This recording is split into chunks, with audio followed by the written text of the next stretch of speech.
नमस्ते student, BSTC first year और अपना सब्जेक्ट है कला शिक्षा शिक्षण। नवा प्रश्न पत्र पढ़ रहे हैं जिसमें हम आज की जो ऑनलाइन क्लास है उसमें आलेखन के बारे में चर्चा करेंगे। आलेखन क्या होता है व आलेखन के कितने प्रकार माने गए हैं इसके बारे में हम जानकारी प्राप्त करेंगे। तो सबसे पहले हम आलेखन की जो परिभाषा है उस परिभाषा को देखते हैं कि कलात्मक इकाई के द्वारा किसी निश्चित धरातल पर को सुसज्जित करना ही आलेखन या डिजाइन कहलाता है। आलेखन को हम एक प्रकार से डिजाइन भी कह सकते हैं। इसको हम एक प्रकार से डिजाइन भी कह सकते हैं। इंग्लिश में इसको डिजाइन कहेंगे और हिंदी में इसको आलेखन हम कहेंगे। तो हम इसकी परिभाषा लिख देते हैं कि कलात्मक इकाइयों को कलात्मक इकाइयों को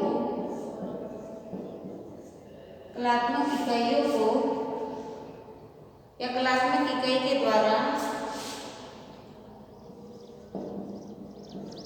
किसी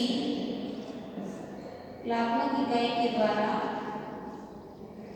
किसी निश्चित धरातल को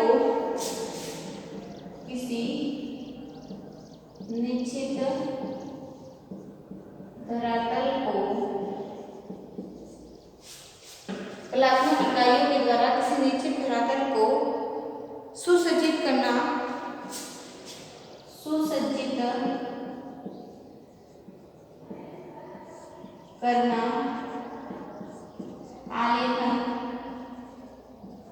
आलेखन या डिजाइन कहलाता है। इसकी परिभाषा हम देखेंगे कि किसी कलात्मक इकाई के द्वारा किसी एक निश्चित धरातल होगा उस धरातल को सुसज्जित करना ही आलेखन कहलाता है। आगे देखेंगे कि संसार में चारों ओर डिजाइन ही डिजाइन देखने को मिलते हैं।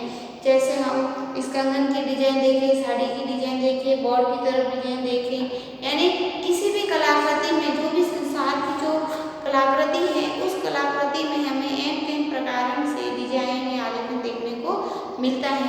बिना डिजाइन के वो कलाकृति बिल्कुल सूनी मानी जाती है, रसहीन मानी जाती है, नीरस मानी जाती है। इसलिए कलाकृति को सुंदर बनाने के लिए उसमें एक प्रकार से किसी रूप में व्यक्ति उसमें डिजाइन करता है ताकि व्यक्ति को वो आकर्षक लगे, मनमोहक लगे। बिना आकर्षक वाली वस्तुएं व्यक्ति के मन को नहीं भाती हैं। आज का युग विकास और सभ्यता का युग है। जो वर्तमान युग चल रहा है वो विकासशील है और निरंतर मानव किसी न किसी रूप में अपनी प्रगति कर रहा है और प्रगति के साथ साथ उसकी कलाकृति में भी विकास हो रहा है। इसलिए आज का जो युग है इसको विकास और सभ्यता का युग कहेंगे, जिसमें हमारी संस्कृति को बचाए रखने के लिए प्रकार से जैसे हमारी पुरानी कलाकृतियाँ हैं, पुरानी जो धरोहर है उनको आज हम संरक्षण देने के लिए किताबों के माध्यम से उस कलाकृति को पढ़ते हैं और उनके प्रति हमें कोई ऐसे तथ्य देखते हैं जिससे हमें आकर्षक लगे। इसलिए जो आज का युग है वो एक सभ्यतावादी युग है। संरक्षण जो अपनी संस्कृति है उसको संरक्षण करने के लिए व्यक्ति को अपना दायित्व भी निभाना चाहिए।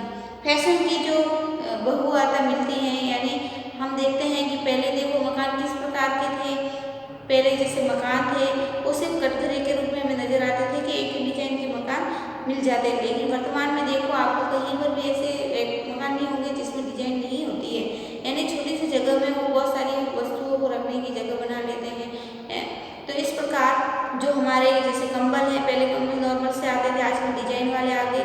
यानी इनके प्रकार हमारी जो भौतिक वस्तुएं हैं वो हमें किसी न किसी रूप में डिजाइन से मिलती है, क्योंकि फैशन का दौर है। सभी लोग फैशन को अपनाना चाहते हैं, इसी के साथ जीवन यापन करना चाहता है। कोई 100 में से ऐसे 2-3 व्यक्ति होते हैं जो जिनको पुरानी कल्चर से जीना पसंद होता है, लेकिन वर्तमान की जो युवा पीढ़ी है उसको फैशन के दौर में जीना पसंद है। इसलिए वो फैशन की जो वस्तुएं हैं वो बहुत ही आजाद में मिलती हैं, उसको खरीदता है और उसी के अनुसार वो अपना जीवन यापन करता है। इसलिए वर्तमान में जो डिजाइन है वो उसका बहुत ही महत्व बढ़ गया है।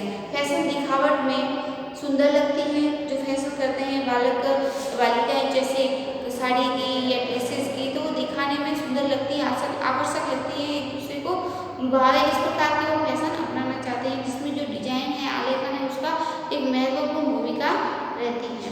यही सुंदरता आलेखन या डिजाइन का परिणाम मानी जाती है। जो फैशन की सुंदरता है वो आलेखन या डिजाइन का परिणाम मानी जाती है। प्रत्येक वस्तु डिजाइन से सुसज्जित ही अधिक पसंद आती है। जो प्रत्येक वस्तु है वो डिजाइन से सुसज्जित और अधिक पसंद की जाती है। यदि किसी जैसे आप किसी व्यक्ति को सादा कपड़ा दे दो तो वो उस कपड़े को पसंद नहीं करेंगे, लेकिन जब आप उस व्यक्ति को प्रिंट रहित कोई अच्छा कपड़ा दे दो या मटेरियल दे दो तो वो उसको अधिक पसंद करते हैं। कोई व्यक्ति ऐसा होगा जो फैशन के दौर में जीना चाहता है, फैशन की जो बनी हुई वस्तु है, डिजाइन से बनी हुई वस्तु है, उसको अधिक प्रिय लगती है। यही क्या होता है, यही जो डिजाइन और फैशन है ये आलेखन का परिणाम माना जाता है। अब है आलेखन या डिजाइन के भेद। अब हम देखते हैं आलेखन या डिजाइन के भेद।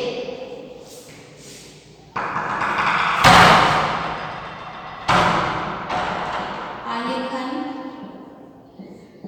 या डिजाइन के भेद। आलेखन या डिजाइन के भेद। आलेखन क्या होता है इसके बारे में हमने चर्चा करेंगे। अब आलेखन या डिजाइन उसके कितने भेद माने गए हैं, इसके भेदों के बारे में चर्चा कर लेते हैं। सबसे पहले जो इसका भेद है वो है प्राकृतिक डिजाइन। सबसे पहला जो भेद है वो है प्राकृतिक डिजाइन।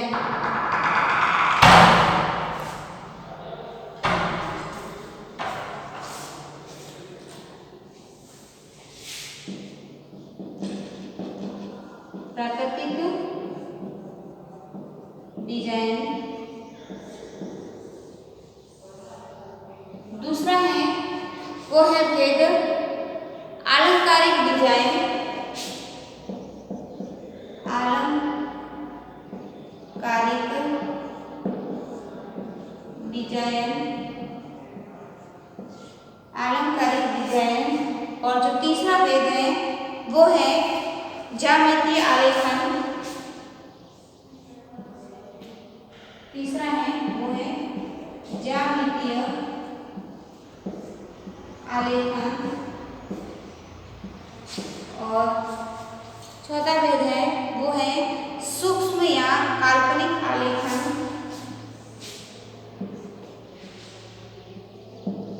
सूक्ष्म या काल्पनिक आलेखन।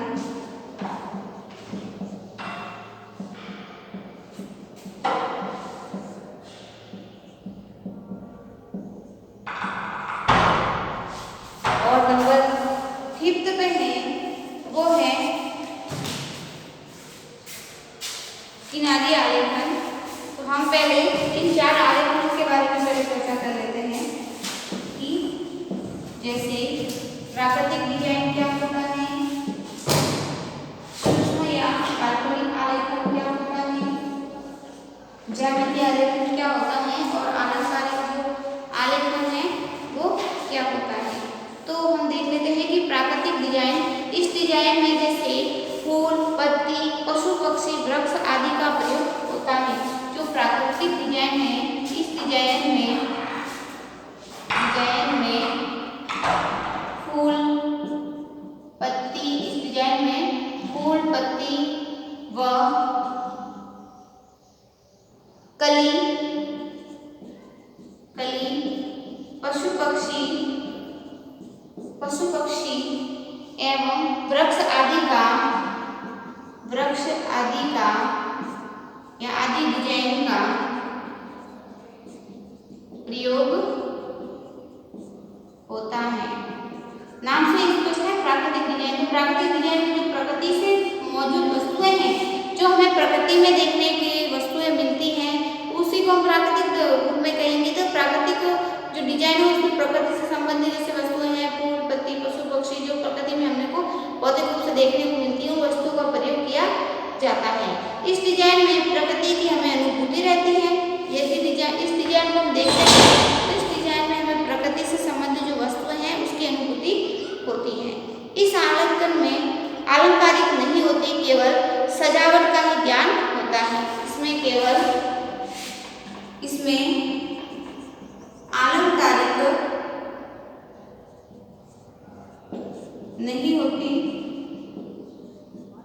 केवल सजावट का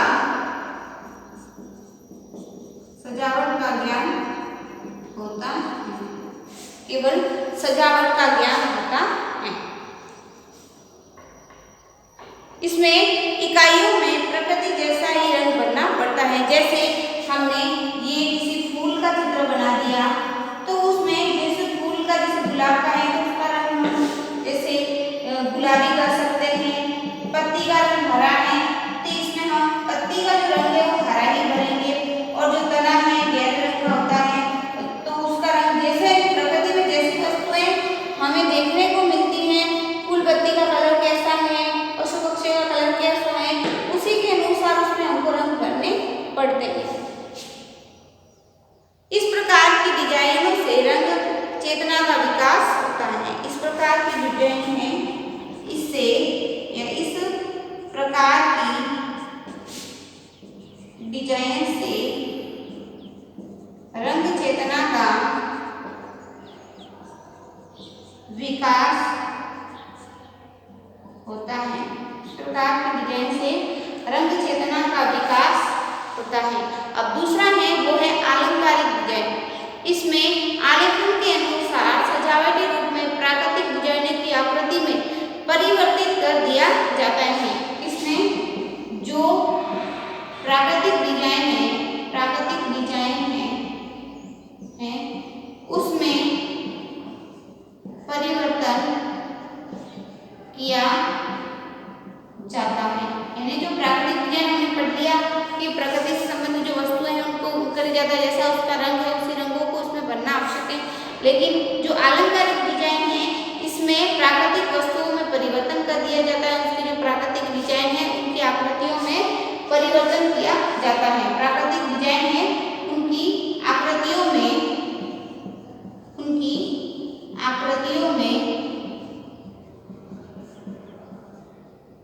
परिवर्तन कर दिया जाता है। उनकी आकृतियों में परिवर्तन कर दिया जाता है और उसमें अलंकारिकता आ जाती है। इस प्रकार उसमें अलंकारिकता आ जाती है। इस प्रकार उसमें अलंकारिकता आ जाती है। इसका क्षेत्र व्यापक है क्योंकि इसमें प्राकृतिक आलेखनों की रुचि के अनुसार इसे सरलता से बनाया जा सकता है। तो इसका क्षेत्र व्यापक माना जाता है। इसका क्षेत्र व्यापक माना जाता है क्योंकि इसमें व्यापक क्षेत्र इसलिए माना जाएगा क्योंकि इसमें जो प्राकृतिक आलेखन है उस आलेखनों की रुचि के अनुसार सरलता से उसको बदलाया जा सकता है। कलात्मक इसकी सबसे बड़ी विशेषता है। जो कलात्मकता है वो इसकी सबसे बड़ी विशेषता मानी जाती है। हम लिख देते हैं कलात्मकता इसकी सबसे बड़ी विशेषता मानी जाती है। कलात्मकता इसकी सबसे बड़ी विशेषता मानी जाती है। इस प्रकार के आलेखनों को बनाने से पूर्व जो प्राकृतिक आलेखन है उसका अभ्यास भी आवश्यक है। इस प्रकार के जो आलेखन बनाते हैं उस आलेखनों को बनाने से पूर्व जो हमें प्राकृतिक आलेखन है उसका अभ्यास व्यक्ति को अवश्य होना चाहिए क्योंकि प्राकृतिक आलेखनों के मूल ज्ञान के बिना जो अलंकारिक आलेखन है उसका एकात्मक अभ्यास करना सरल नहीं है। रंग की योजना स्वतंत्रता के साथ आलेखनों के सिद्धांत को अंतर्गत आलेखन डिजाइनों का प्रयोग किया चाहिए। इस प्रकार के आलेखनों को अधिकांश सभी देशों में अपनाया गया है। अब दूसरा है ज्यामिति आलेखन। ज्यामिति आलेखन से स्पष्ट है ज्यामिति यानी जो गणित से संबंधित, जैसे इसमें वर्ग, आयत, त्रिभुज, वृत्त आदि ज्यामिति आकृतियों का प्रयोग किया जाता है। यानी हम लिख देते हैं जिन डिजाइनों में जिन डिजाइनों में वर्ग, त्रिभुज, आयत, वृत्त, जिन डिजाइनों में वर्ग, त्रिभुज, आयत, वृत्त आदि ज्यामितीय आकृतियों का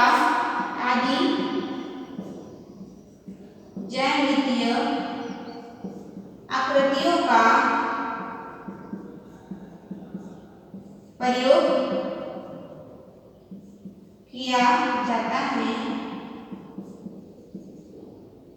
आदि आकृतियों का प्रयोग किया जाता है, उन्हें ज्यामितीय आलेख कहते हैं।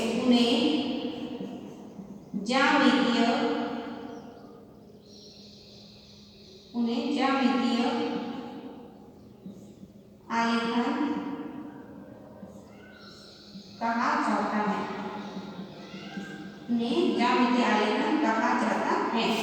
यदि नाम से स्पष्ट है कि जिस डिजाइन में वर्ग बनाया गया हो, त्रिभुज बनाया गया हो, आयत बनाया गया हो या वृत्त बनाया गया हो, आदि ज्यामितीय आकृतियों का जिसमें प्रयोग होता है वो ज्यामितीय आलेखन कहलाते हैं। और अपने 4 नंबर पे है सूक्ष्म या काल्पनिक आलेखन। तो वे आलेखन जो पूर्ण रूप से सूक्ष्म या काल्पनिक आलेखन, इसकी परिभाषा लिख देते हैं।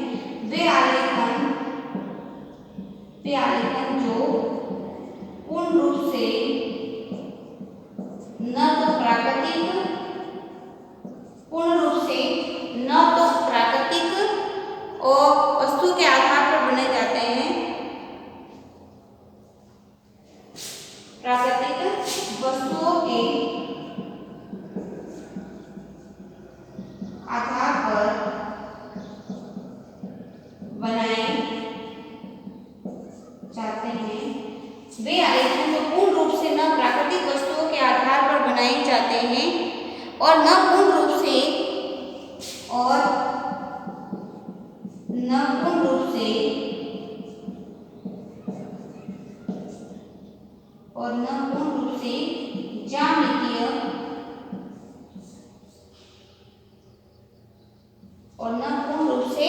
ज्यामितीय आकृति के आधार पर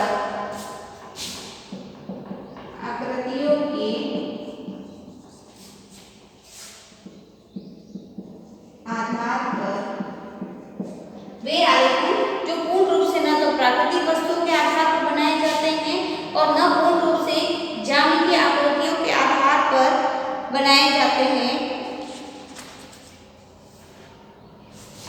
आधार पर सूक्ष्म या काल्पनिक आलेखन कहे जाते हैं। आधार पर सूक्ष्म या काल्पनिक आलेखन कहे जाते हैं, जो न पूर्ण रूप से तो प्राकृतिक वस्तुओं पर निर्भर हो, न ही पूर्ण रूप से ज्यामितीय वस्तुओं पर निर्भर हो। यानी उसमें कुछ अंश प्राकृतिक का होगा तो कुछ अपने जो ज्यामिति है उसका होगा। ये आलेखन ऐसे हैं जो सूक्ष्म या काल्पनिक आलेखन कहे जाते हैं। सरल तथा वक्र रेखाओं को तोड़ मोड़कर, और आगे लिख देते हैं सरल तथा वक्र रेखाओं को तोड़ मरोड़कर, वक्र रेखाओं को तोड़ मोड़कर और ये जो आलेखन बनाए जाते हैं, ये सरल रेखा और जो वक्र रेखा है उसको तोड़ मोड़कर और विभिन्न वस्तुओं के आकार में परिवर्तन करके और विभिन्न वस्तुओं के आकार में परिवर्तन करके, विभिन्न वस्तुओं के आकार में परिवर्तन करके इन आलेखनों की रचना की जाती है। इन आलेखनों की रचना की जाती है। ठीक है, ये थे अपने आलेखन या डिजाइन के भेद, जिसमें हमने उसके क्या 4 प्रकार के भेदों के बारे में चर्चा की। नंबर 1 पे प्राकृतिक डिजाइन, जिसमें प्राकृतिक वस्तुओं से संबंधित डिजाइन बनाए गए हो। जो दूसरा है अलंकारिक डिजाइन, जो प्राकृतिक डिजाइन है परंतु उनकी आकृतियों में परिवर्तन कर दिया जाता है और इस प्रकार के अलंकारित की जाती है, तो इसका क्षेत्र भी व्यापक माना जाता है। और तीसरा है वो अपना है ज्यामितीय आलेखन, जिन डिजाइनों में वर्ग, त्रिभुज जैसे ज्यामिति वाले कोणों का प्रयोग किया जाता है, ज्यामितीय आलेखन कहलाता है। और अपना फोर्थ है सूक्ष्म या काल्पनिक आलेखन, जिन आलेखनों को ना तो पूर्ण रूप से प्राकृतिक हो और ना पूर्ण रूप से ज्यामिति हो, सूक्ष्म या आलेखन कहलाते हैं। इनकी जो ये है जो सरल वक्र रेखाओं को तोड़ और मरोड़ कर विभिन्न प्रकार की वस्तुओं को परिवर्तन कर दिया जाता है और इनका निर्माण होता है, इनकी रचना होती है। आलेखन क्या होता है कि किसी भी इकाइयों के द्वारा निश्चित धरातल को सुसज्जित करना आलेखन या डिजाइन कहलाता है। तो ये था आलेखन और उसके भेद। कल हम पढ़ेंगे कि सजावट की दृष्टि से आलेखन कितने प्रकार के माने गए हैं, इसके बारे में हमने कल की जो अपनी क्लास होगी उसमें चर्चा करेंगे। आज के लिए आप सभी को धन्यवाद।